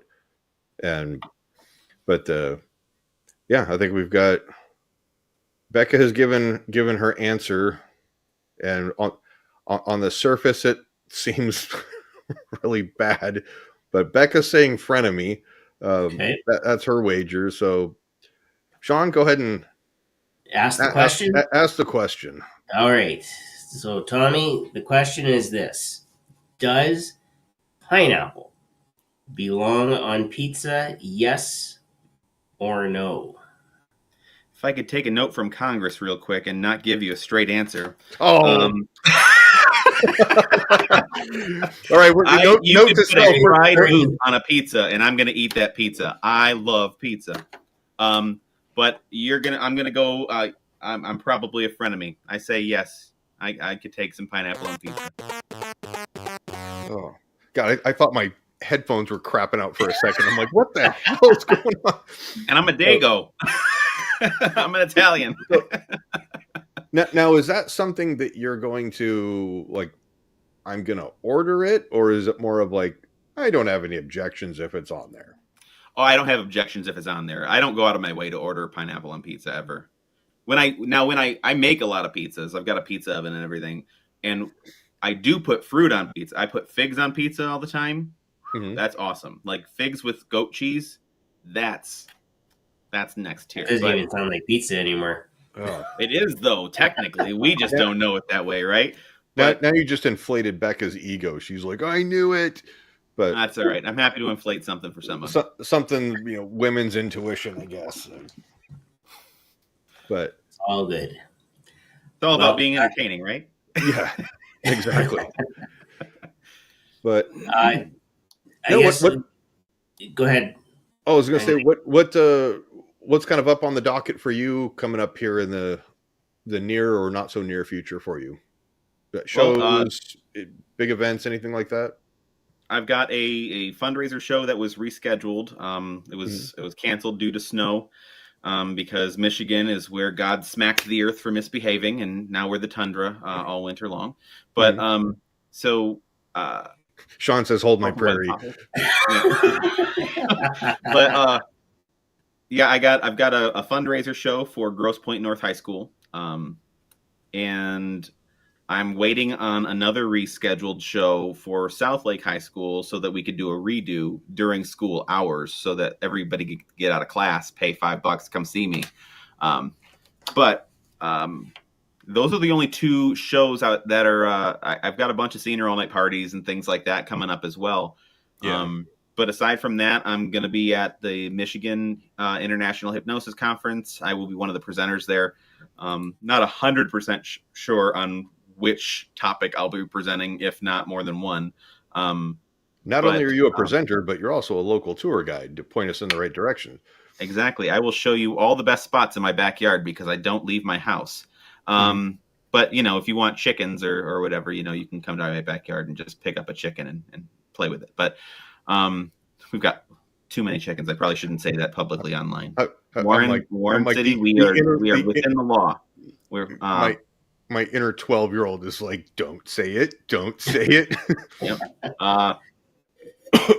No comment. We only have 3, I swear. Only 3. But yeah, those are other than that, I've been working closely with Tom Silver. We're getting into doing the pro sports circuit and getting into some of these halftime shows and getting my book out there. And Tom's an amazing guy. Like, he's an incredible. I just want to help. He's so genuine. I've as soon as I met, he was the reason I went to PHS. I wanted to go anyway, but I couldn't afford it this year. And I saw on the Between Two Minds podcast with Joe Beth, and I saw him on there, and I texted my wife the second I was watching it. He's talking about these halftime shows, and I was like, I know we can't afford this, but I really want to have that conversation. And she said, you know, she was like, well, I mean, if this guy's going to be there and you think you need to make it work, just do it. Just buy the ticket. And I was like, all right, I got to go. Well, it sounds like we were like this the whole time. Tom and I were just like, you know. It sounds like your wife's a really awesome woman who kind of understands, like, hey, there's a return on an investment here. She's supported me in everything I've ever wanted to do. She is. We've had our ups and downs. Everybody has them in the relationships, right? But I will honestly say it's been far more great days than there have been bad days. You know, our bad days, I would say years 1, 2, maybe 3 of our marriage. But aside from that, it's all every single year. And again, it comes down to thinking like a hypnotist and communicating properly.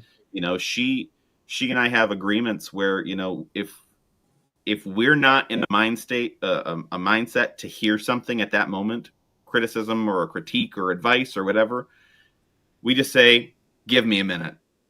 And then we come right back around to it and say, okay, I'm ready to hear you now.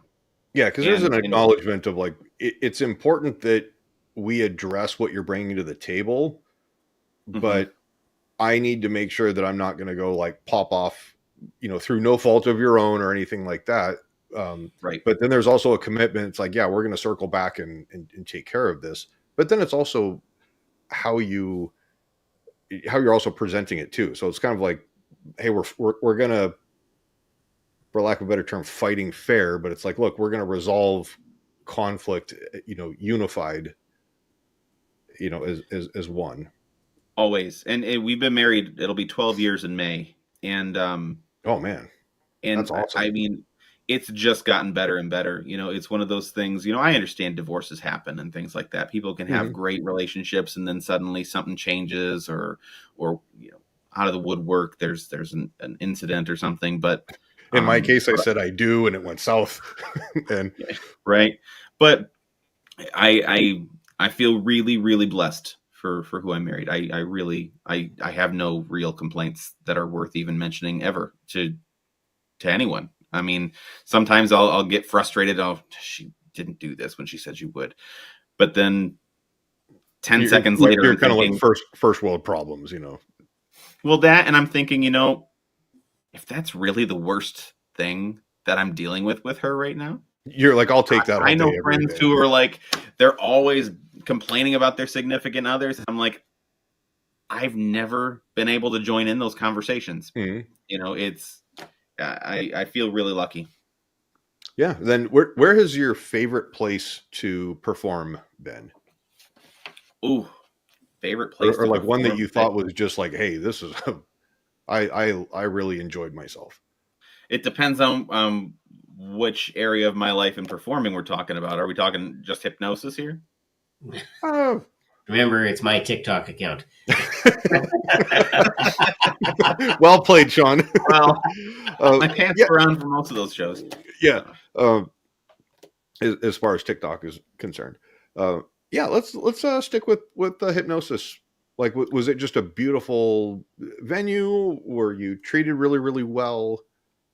Was it something where you're like, God, they're going to pay me this much to do that? My favorite show,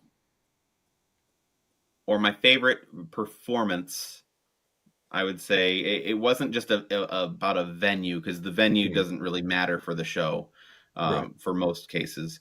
I did a private party show up in, it was in Canada. It was in Ontario. I don't remember the name of the city, but it was at some winery, and it was for a woman whose husband had died years before. I think it was cancer took him, and she was pretty young. I mean, she was maybe mid-40s, and had a couple of kids and all of that. And every year on the anniversary of his death, they throw a big party in his honor, and they hire entertainment and they make a big spectacle of it. And I loved working with her from the start. She was just fantastic. I got there, and it's this group of, there's like 45 people in this room, and they're just chanting my name. It made me think of Kevin Lepine's show. Kevin. Yeah. They're just going, Tommy. And I'm like, you just instinctively start hitting your chest. Right. Yeah, exactly. And then, I get up front, and the whole show was just hilarious. It was just beautiful, high energy the whole time. Everyone's very, very respectful. Everyone's so grateful for me being there. They tipped me, but I didn't even care about the tip. Partly because it was Canadian money, and I have no use for that. But also because, but it was just such a great energy in the place. Everyone was so excited about the entire show.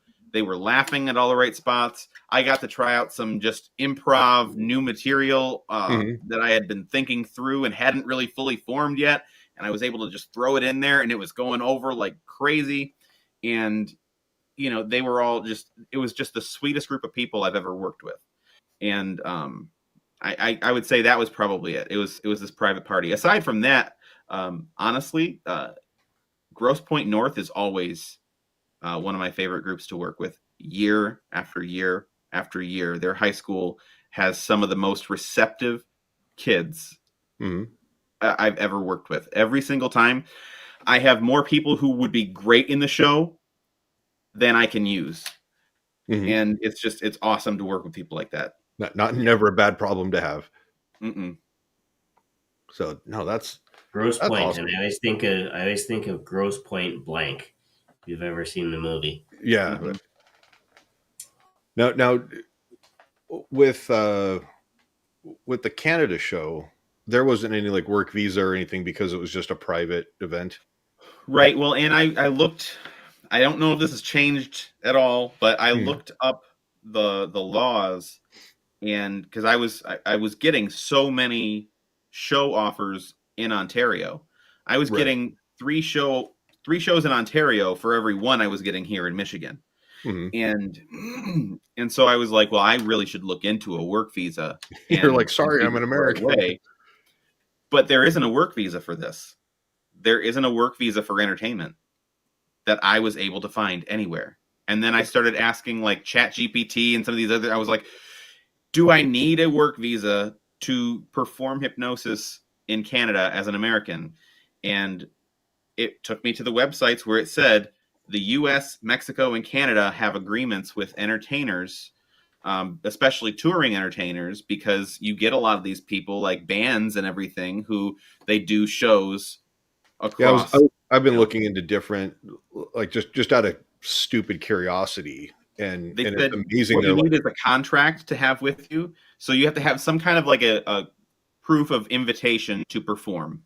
Is yeah, essentially what they and said just they in need. general, a lot of the other country, outside the U.S., these other countries are like, there needs to be something where you're skilled, no other local citizen to that country can do the job, or it's difficult to whatever. But I think on the Mhm. entertainment side, it's like, look, I'm popping into town, I'm gonna do the funny, and then I'm gonna boogie. I'm not Right. really, the economic impact that I'm gonna have is gonna be, a drop in the bucket. It's nobody's gonna notice that I was here or not. Right. Exactly. Or and eh, I mean, they always say, when you're going across the border to make something else up, right? Tell them, oh, I'm going to visit a friend, or I'm, what's your sound equipment doing in your car? Then, well, that friend, I'm they providing want me to bring my. I'm providing the DJ equipment. It's one of those situations where I haven't really been given a hard time at the border.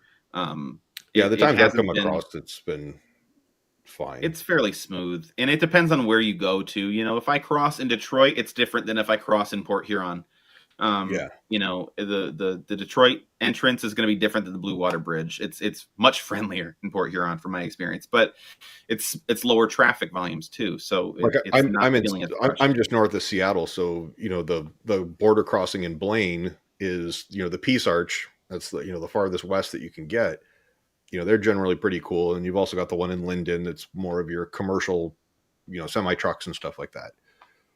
But no, Yeah. I've been interested in, you know, is there opportunity up there? And I've talked with Salish because he's got his dual citizenship. And he's like, dude, with Hmm. my citizenship, I can pretty much go where I want. And I'm like, yeah, lucky. Yeah, I haven't had any issues. It doesn't mean it won't happen. I mean, Hmm. it's kind of like I assume it's the same everywhere with any kind of officials. They don't necessarily know the laws, Hmm. right? They're enforcing what they don't really already know. Um, but there are so many laws. How can you possibly know them all, right? How can you know all the nuance unless you've got it there in front of you? So what I And would like recommend, with government officials, you kind of have to do their thinking for them. you've got to provide the evidence, even if you're within your rights. But Yeah. um, but it never hurts to have the government website pulled up where it shows, hey, this is what it says in terms of entertainers coming across the border. There is no visa. I've tried. Hmm. Contract for the show that I'm doing, or the invitation for me to speak or whatever, and Or just having all of it there. if you call over to the border and you're like, are you going to be working on this day about this time when I'm coming through? Because at least it's like, I remember talking to you. Hi. Yeah, we. Right. So yeah, I think it's just, building a rapport with people, and, it's just being polite and courteous in general is going to get you a lot farther than, just escalating right off the hop. Exactly. Yeah. But Sean, what Yeah. do we got next on Well, I our think agenda?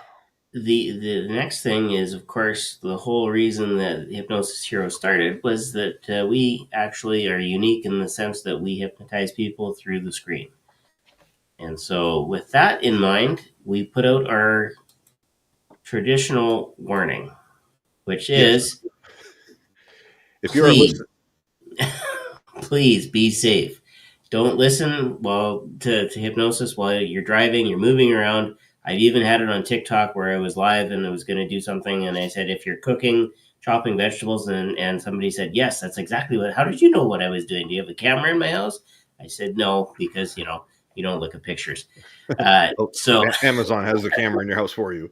yeah, so make sure you're safe and comfortable. Best Yeah. if you're seated or laying down, and also be in a quiet place as well. You don't want to be disturbed while this is going on because It doesn't take much. Pets are infamous for disturbing you at the wrong time, and so are kids. So if you've got the ability to be in a quiet place, please do so.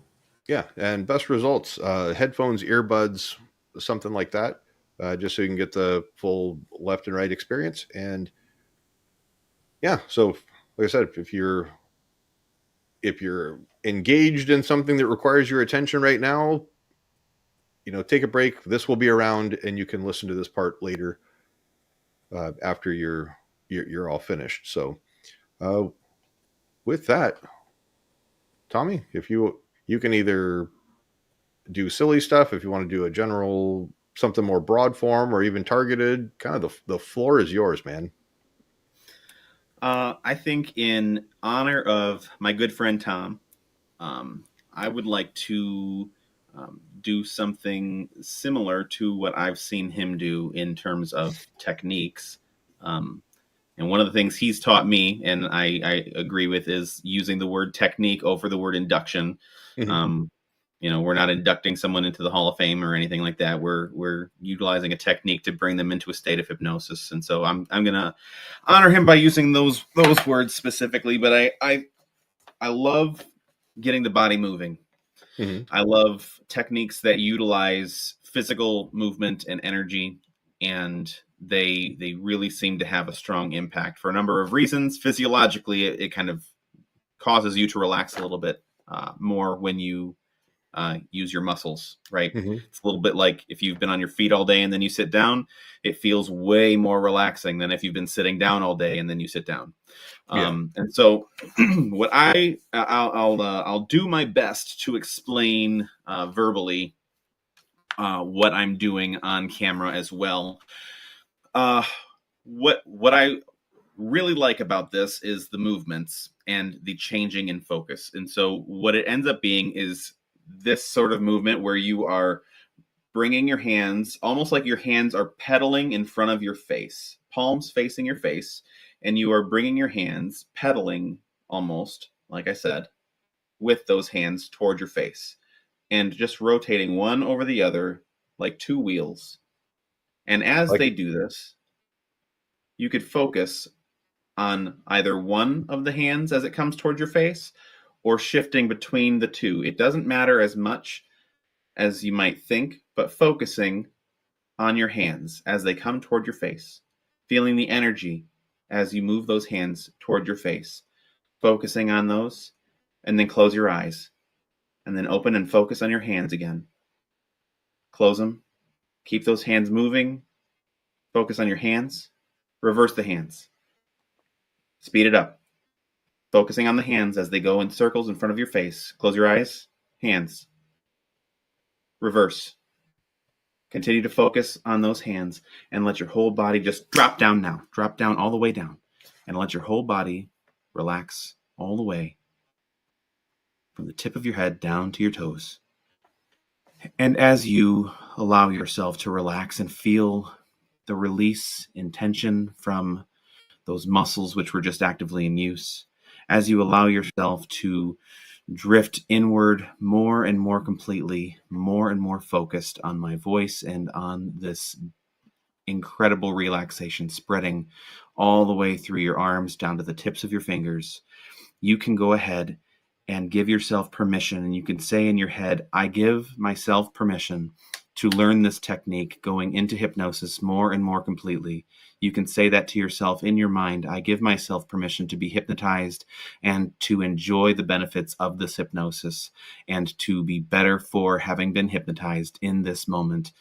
Hearing Tommy's voice, I give myself that permission now. And as you give yourself that permission, you can feel that relaxation spreading even more throughout your body.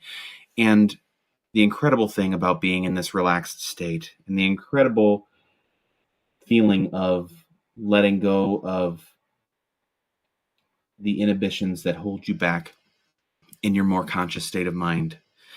When you can let go of those things, you can begin to focus on the things that are more important, the things that matter more deeply to you. And you can really cling to those values and those feelings of worth and of wholeness And you can just sit with that feeling as you allow yourself to feel it more. And the more you feel it, the more focused you can become. And the more focused you can become, the greater that feeling. We all have daily stresses and anxieties, especially in this world where we are constantly bombarded with news 24/7. And some of it we like and some of it we don't. And what I'd like you to give yourself permission to do is take away from this what sort of new framing you can use when you are feeling those high tension moments. You have within you the ability to alter the way you see something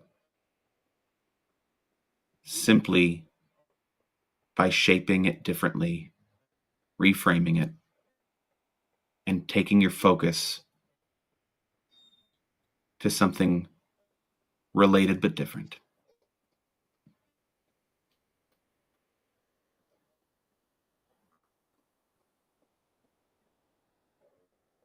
And as you can take a deep breath in and just hold it, and you can feel the buildup within yourself. You can feel all of the energy within your lungs as you hold that breath there. And all you need to do to let that energy out in a positive way is release slowly through your mouth. And it's that easy. When you feel that need to relax, it's as simple as a deep breath. It's as simple as drawing your attention, your focus inward, and then just releasing all of that in an intentional way. And in a moment, I want you to feel empowered. I want you to allow yourself to feel empowered to release this tension in any situation, moving forward with a simple, deep, full breath, knowing that your mind can make real all sorts of wonders. And this is one of them. And in a moment, I'll count from 1 to 5. And on 5, you'll sit up, eyes open, and have all the energy you need to get through the rest of your day. You'll have exactly the kind of energy you need, but you'll be filled with positive energy, good feelings, completely aware, and feeling completely normal yourself, but all the best parts of yourself. 1, 2, 3, 4, 5, energy. And you come back to the room.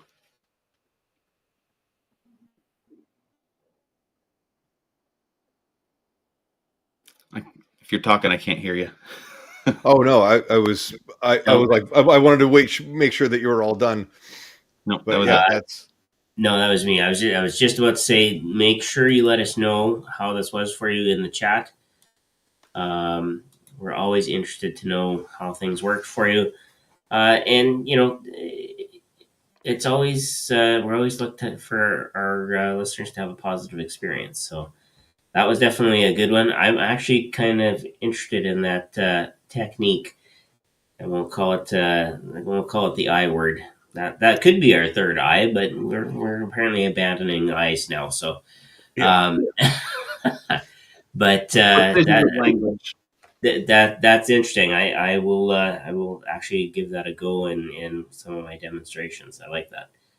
I like the way Tom did it was slightly different, and it was a little bit more involved. But it's one of those, if you see the person in front of you, it's much easier. On a Zoom call or something like that, you can really you can really witness it differently. But he changed, it's the change in focus, right? And it's this coming towards you, reverse it. And it's constantly shifting, eyes closed, open, reverse. And then it gets this confusion thing going, because we know that we've got people who are more right-brained, people who are more left-brained, as we call it. And we know it gets difficult sometimes with those really analytical minds who overthink and overanalyze all of the different steps that we're giving them. And this is one where you get so caught up in the constant rapid changes of these steps that quick little drop down now allows them to just, they want to feel that release, that relaxation of, they've just been pedaling their hands for this amount of time. But he would change their eyes focus. There's probably an amount of like fatigue that goes on where you're like, okay, I'm in this, yes, I don't want to say cardio, but it's, it's just the movement that's going on, and you're like, I'm not used to sustaining that. And then you're like, yeah, and you're trying to listen, and you just short circuit their brain and go. That's exactly it. And what I love is it's that physiological response of, if your arms are up like this and you're doing this, and now you got to control the muscles more and switch it, and then back to your face, and then switch it, and then back to your face, and you're just keeping it going. When your arms drop down, it's a sigh of relief to have that. It's a release of that energy. But I like the way Tom does it too, where he has them, eyes on me, your hands, me, close them, hands, me, and he adds that all in there with the reverse and towards you and reverse, and it's a really effective one. I really like that one. It's a good rapid technique. It's a really good technique for people who are very analytical and they need a little bit of a confusion getting into it, and the kind of a shock, and it's very quick. Becca says the wake up made her smile at the end, and then she really loved the induction. She's like, I got confused for a split second when I reversed and was going fast, and kind of the stuff that you were explaining. And she said, but it really worked for her, and she really enjoyed it. So, awesome there. Thanks, I'm glad. Now you can add to your resume, I've hypnotized somebody like on the opposite side of the planet. She's over in England. From the comfort of my basement. Yes. and from the future too, because it's already Wednesday. Yeah, it's already tomorrow over there. No, she's like the spinning movement, kind of that, especially with your eyes closed, you're like, all right, the sensory overload can be there. Yeah. Well, if your hands are still moving, and even if you can't see it, you're moving your hands. Yeah. But you're also thinking, I wonder what my hands are really doing. Well, and something I think I want to point out, just because it's a Tom thing, and my name's Tommy, so obviously the Toms just know everything. But Tom Silver has emphasized to me as well. I didn't once use the word sleep. I didn't once say deeper. I didn't once say, you're going to come all the way, you're going to wake up. I very precise in the wording, because they're not going to sleep, right? And that's something that we drive home, is they're not going to sleep. They're not going deeper into anything exactly. They're becoming more fully hypnotized, right? And so using that language also brings about the more scientific piece to this. It's different in a stage show. In a stage show, it's flashy, it's comedy, it's you're going to use those words and whatever. Every time I say sleep, you're going to go 10 times deeper. Well, doesn't always mean the same thing, but so you're differentiating between a stage show where you are going to be saying those things, and then just working with somebody one-on-one, you're going to go. Yeah, I would say there's probably more leniency in a stage let it show. go. Yeah. But in a therapeutic setting, you're going to have a much bigger variety of minds coming to you. Mm-hmm. I said this when I was presenting at the Blue Water Hypnotists group a couple weeks ago. In a stage setting, you're going to choose. I mean, you don't always have the luxury of choosing, like 10 of the best people out there, but you're going to choose. You've got a select group that you're choosing from to make a great show. It's got to be a very specific personality that's coming up on stage.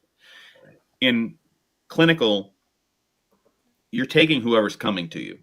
Yeah, I was going to Whether say they're more analytical, you just have to or work they're with what more you got.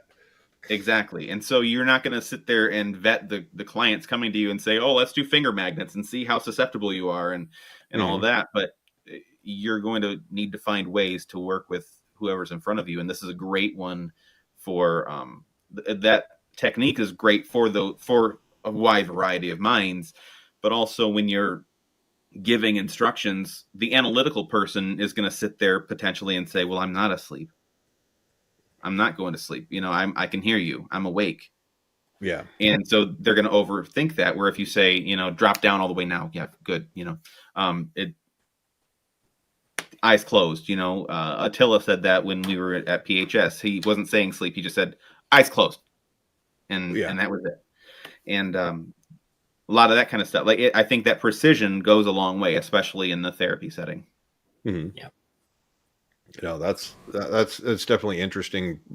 Perspective on between the two, between the therapy and the stage, because like you were saying, you with the stage, you're trying to pick your all-stars. You're looking for your one star of the show.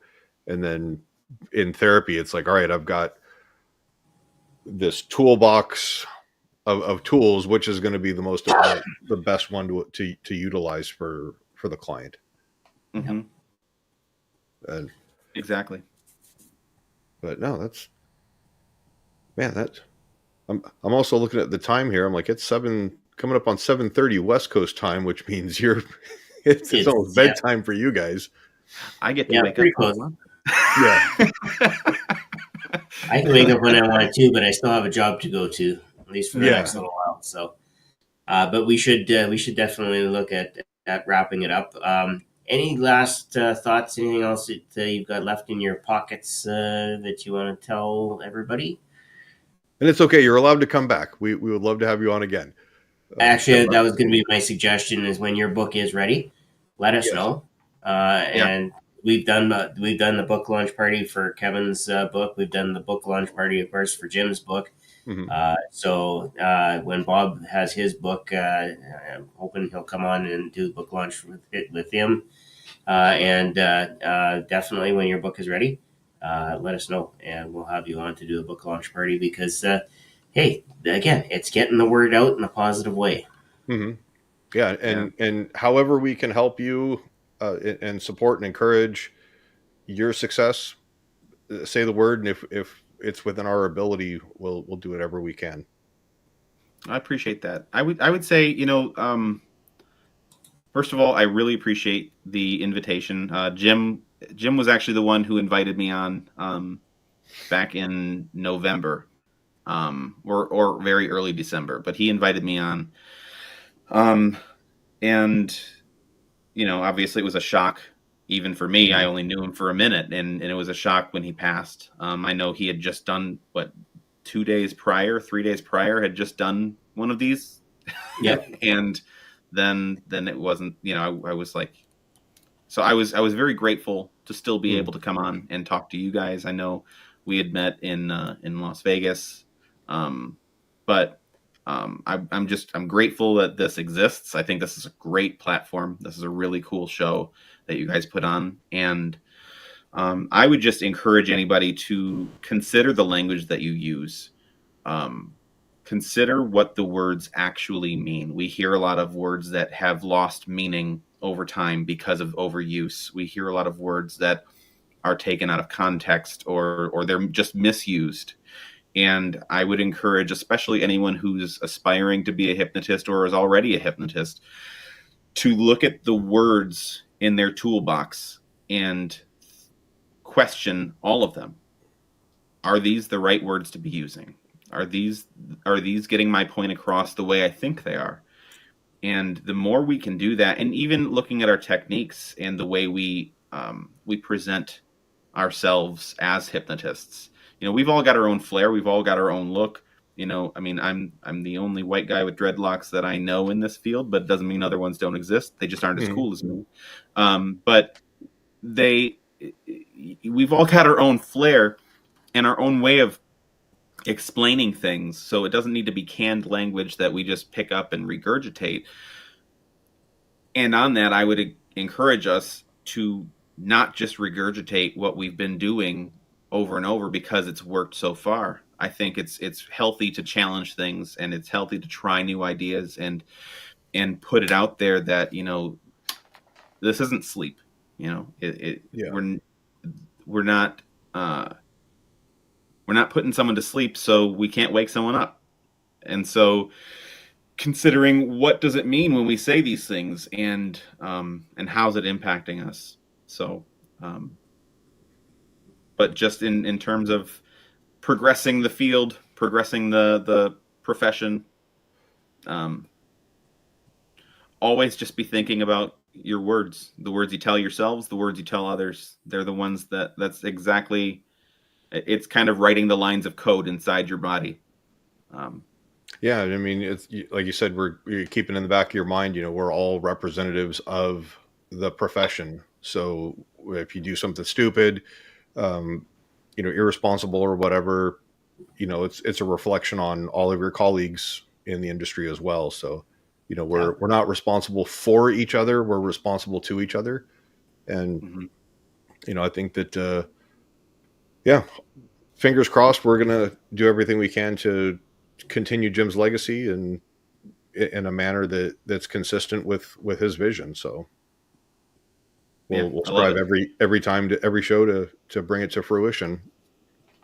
But yeah, man, thanks so much for coming on. It's always a pleasure to chat with you again, and I'm sure I'll probably be connecting with you on some of the tips and tricks of cross-border performances and things like that. But yeah, love to share information, and you know, that's what we're all here and what we're about.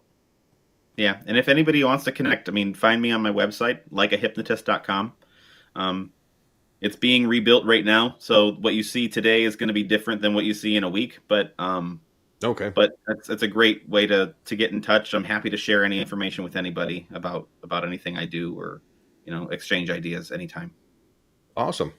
All right. Well, thank you for joining us tonight. And Yeah. of course, the replay is instant. So if you missed anything or you need to go back and, hey, what did Tommy say about this? You can hit the replay on Facebook. You can hit the replay on Facebook for 30 days, because apparently the lives now only last 30 days on Facebook. Well, I think the Facebook, we had a little kerfuffle. Yeah, it's still week, there. but, So okay. hopefully it should be there. I'm going to figure out what I did wrong on that invite and not make that same mistake twice. So, but join us again in a couple weeks' time, and we will be here with another Hypnosis Hero. Yeah. Thanks, everybody. Yeah. Thank you. Good night. Have a good one.